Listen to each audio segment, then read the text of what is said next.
जय जय कृष्ण कन्हैया, राधे राधे, कृष्णा कृष्णा हरे हरे।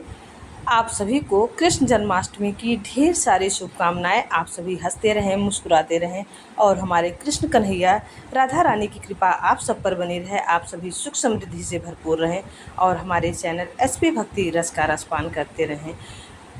जो भी भक्त हैं, वीडियो बनाने में बहुत ही समय लगता है। प्लीज़ आप सभी से रिक्वेस्ट है कि प्लीज़ कम से कम कमेंट में भगवान का एक नाम तो अवश्य ही लिखें। इससे आपको पूर्ण फल की प्राप्ति होती है। अगर भगवान का नाम लिखा जाता है और बोला जाता है तो उसका फल आपके खाते में जमा हो जाता है। और जो भी भक्त श्रद्धापूर्वक और भक्ति भाव से भक्ति करते हैं, कथा का श्रवण करते हैं, उन्हें भी पूजा का पूर्ण फल प्राप्त होता है। तो आइए जानते हैं कृष्ण जन्माष्टमी पर किए हुए अनजान पापों से कैसे मुक्ति मिलती है। अगर हमें अनजाने में कोई गलती हो जाती है और अगर ये उपाय हम करते हैं तो हमें अनजाने में हुए पापों से मुक्ति मिल जाती है। साथ ही हमारे जीवन से जो भी नकारात्मक ऊर्जा होती है बाहर होती है और घर में जीवन में सकारात्मक ऊर्जा का संचार होता है। तो आइए जानते हैं, छोटा सा उपाय है, उपाय पूरा ज़रूर देखिए और इस कृष्ण जन्माष्टमी अपने जीवन, अपने घर और अपने सभी मनोकामनाओं को पूर्ण करते हुए अपने जीवन में सुख समृद्धि और आनंदमय जीवन के लिए यह उपाय अवश्य करें।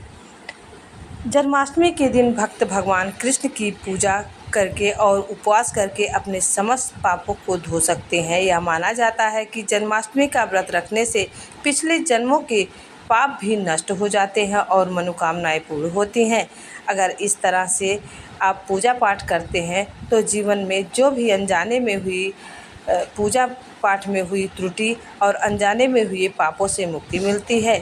अष्टमी के दिन भक्त उपवास रखते हैं, भगवान कृष्ण की पूजा करते हैं और उनके नाम का जप करते हैं। इस दिन माखन और मिश्री का दान करना शुभ माना जाता है।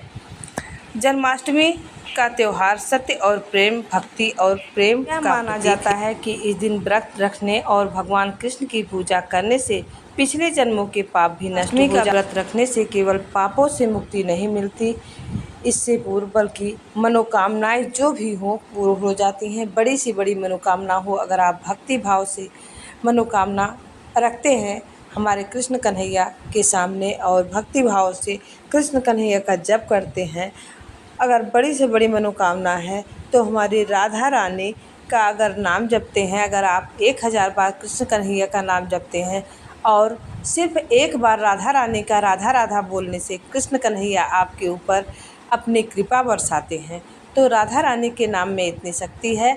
तो कृष्ण जन्माष्टमी के दिन राधा नाम का जप अवश्य करें। यह जप करने से कृष्ण भगवान तुरंत आपकी मनोकामनाएं पूरी करते हैं। अगर आप 108 बार राधे राधे कृष्ण का जाप करते हैं तो बहुत दिनों से रुकी हुई जो आपकी मनोकामना होती है वह शीघ्र ही पूरी होती है। साथ ही राधे रानी की कृपा बरसती है और कृष्ण कन्हैया जो भी कष्ट दुख होता है सभी दूर करते हैं और जीवन में प्रेम रस का आगमन होता है। आप व्रत नहीं रख सकते तो भक्ति भाव से आप पूजा अर्चना करें, माखन मिश्री का भोग लगाएं। अगर जन्माष्टमी के दिन आप माखन मिश्री का भोग लगाते हैं, क्योंकि माखन मिश्री कृष्ण कन्हैया को अति प्रिय है, माखन मिश्री का भोग लगाएं, उसमें तुलसी दल अवश्य ही डालें। इस तरह से अगर आप जन्माष्टमी के दिन व्रत रखते हैं तो मनोकामना अवश्य ही पूरी होती है। अगर आपकी बहुत दिनों से कोई बहुत बड़ी मनोकामना है तो आप कृष्ण कन्हैया के सामने बांसुरी रखें और माखन मिश्री का भोग लगाएं, एक घी का दीपक प्रज्वलित करें, तुलसी की माला पहनाएं, साथ ही ओम नमो भगवते मंत्र का जाप 108 बार करें, राधा रानी के नाम का जाप 108 बार करें। आप देखेंगे कि आपके जीवन में बड़ी सी बड़ी मनोकामना जिससे सब प्रयास कर लिया आपने नहीं पूर्ण हुई, तो यह उपाय आप करके देख लिए, अगली जन्माष्टमी तक आपकी बड़ी से बड़ी मनोकामना पूरी होगी। साथ ही कृष्ण कन्हैया आपके जीवन में घर में आनंद करेंगे और आपके सभी कार्यों में सफलता प्राप्त होगी। जन्माष्टमी के दिन जो है कृष्ण भगवान का सबसे शक्तिशाली मंत्र है, इस मंत्र का जाप अवश्य ही करना चाहिए। आपके जीवन में सुख समृद्धि की कमी है, आर्थिक तंगी है, 1 पैसा आता है 10 पैसा खर्च होता है, तो इसके लिए जन्माष्टमी के दिन का उपाय अवश्य ही करें। जन्माष्टमी के दिन सबसे शक्तिशाली मंत्र जो है, इस मंत्र का जाप करने से जीवन में सुख समृद्धि आती है, कष्ट दूर होते हैं, सभी मनोकामनाएं पूरी होती हैं। साथ ही विष्णु भगवान की कृपा प्राप्त होती है, क्योंकि विष्णु भगवान का रूप है कृष्ण कन्हैया और कृष्ण कन्हैया का रूप है विष्णु भगवान। तो अगर इस मंत्र का जाप आप करते हैं, ओम नमो भगवते वासुदेवाय 108 बार करते हैं, तो जीवन में जो भी पूजा पाठ में हुई त्रुटि होती है वह माफ़ हो जाती है, अनजाने में हुए बड़े से बड़े पापों से मुक्ति मिलती है। तो इस दिन ओम नमो भगवते मंत्र का जाप अवश्य ही करें। अगर आपके जीवन में आनंद और प्रेम की कमी है तो राधे राधे नाम जपे। आप यह नाम राधे रानी का नाम कभी भी सुबह शाम कभी भी सोते बैठते जप सकते हैं। लेकिन अगर आप ब्रह्म मुहूर्त में जन्माष्टमी के दिन ब्रह्म मुहूर्त में 108 बार राधे रानी का नाम जप लेते हैं तो कृष्ण कन्हैया आपके होकर रह जाते हैं और जीवन में जो भी आपकी मनोकामनाएं होती हैं वह पूर्ण होती हैं, जो भी दुख कष्ट होते हैं दूर होते हैं। तो इस जन्माष्टमी पर यह छोटा उपाय अवश्य करें। और जन्माष्टमी के दिन खीरा क्यों काटा जाता है, जन्म के दिन यह रस्म क्यों निभाई जाती है, यह रहस्य जानने के लिए चैनल पर जाएं। और चैनल पर मैंने एक वीडियो डाल रखा है कि जन्माष्टमी के दिन खीरा क्यों काटा जाता है, तो वह वीडियो अवश्य ही देखें।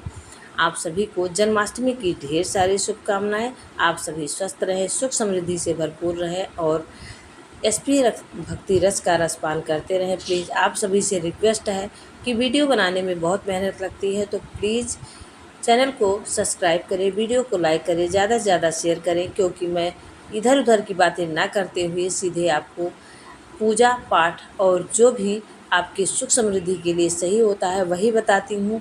और इजी और सरल तरह के उपाय आपको बताती हूँ जो आप कोई कठिनाई ना करते हुए कर सकते हैं, अपने घर पर ही कर सकते हैं और अपने प्रभु की कृपा प्राप्त कर सकते हैं। तो हमारे इस चैनल को देखते रहिए और अपने जीवन में भक्ति रस का रस भरते रहिए। आप सभी को जन्माष्टमी की ढेर सारी शुभकामनाएं।